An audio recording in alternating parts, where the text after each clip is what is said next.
We live in an age of distractions. Objects and activities threaten to clutter and overwhelm our lives. Living simply involves removing distractions and unnecessary attachments so that we can focus more fully on God and live out His calling on our lives. Living simply really is a mindset, but how do we grow this mindset? The first way is to bless others with our possessions. Several years ago, we were planning to visit our parents at Christmas who lived on the Canadian prairies where temperatures often dip below minus 30 Celsius or around minus 20 Fahrenheit. We knew we needed a new pair of winter boots for one of our children who had outgrown her old ones. Yet our finances were tight and we didn't know how we would afford them. Later that week, friends of ours from a former church showed up with a bag of old clothes that their children had outgrown. As we looked through the clothes, we found a pair of boots that were exactly the size we needed. Wow, we were so overwhelmed by God's provision through this family. We can bless others by giving away our possessions to them. If we're not sure who might want something, we can always give it to ministries or thrift stores who collect used goods. In the process, we bless others, practice responsible recycling, and simplify our own lives. As Mother Teresa reminded us, live simply so others can simply live.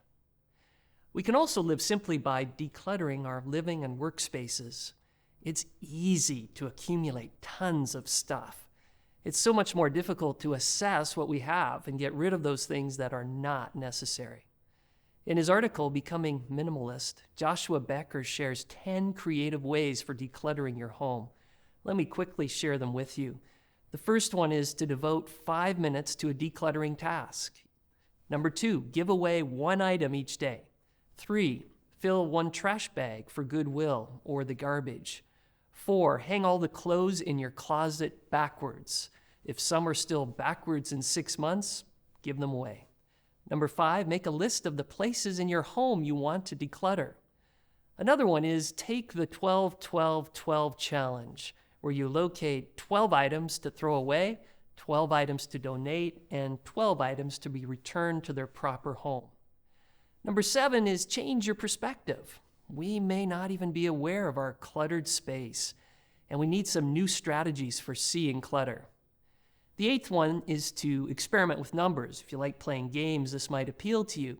Come up with a numbers game to help you declutter, like Project 333, where you only wear 33 articles of clothing for 3 months.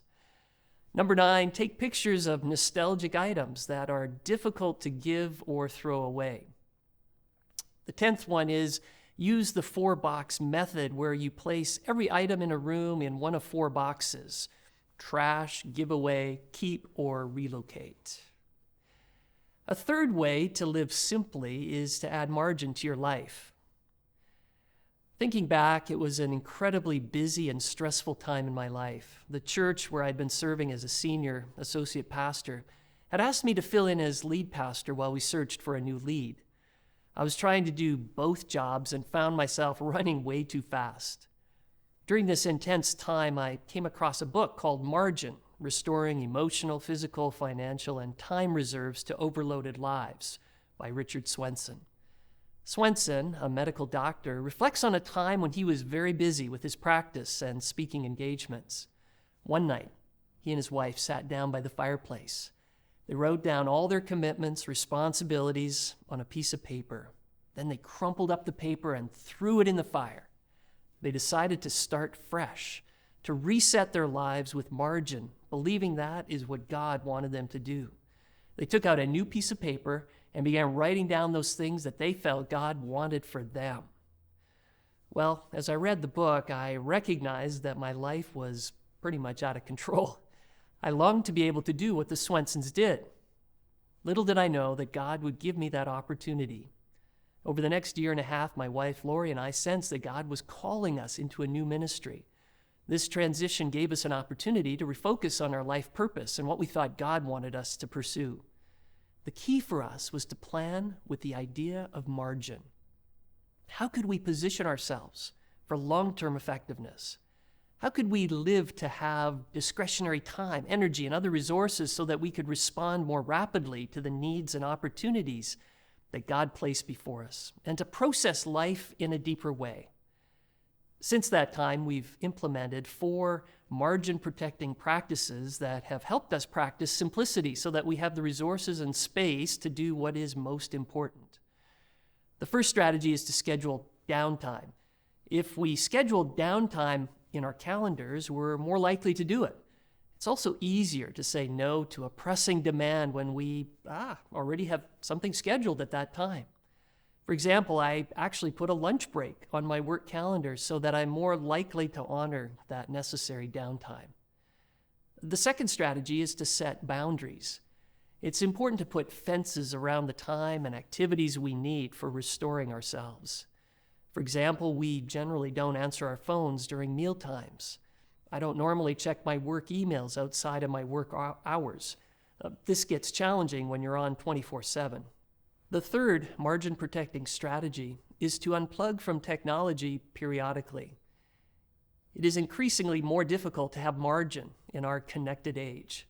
Text messages, email, and social media messages and updates constantly vie for our attention. I'll often take a technology break or at least a slowdown on Sundays as a way to create some space for my family and myself.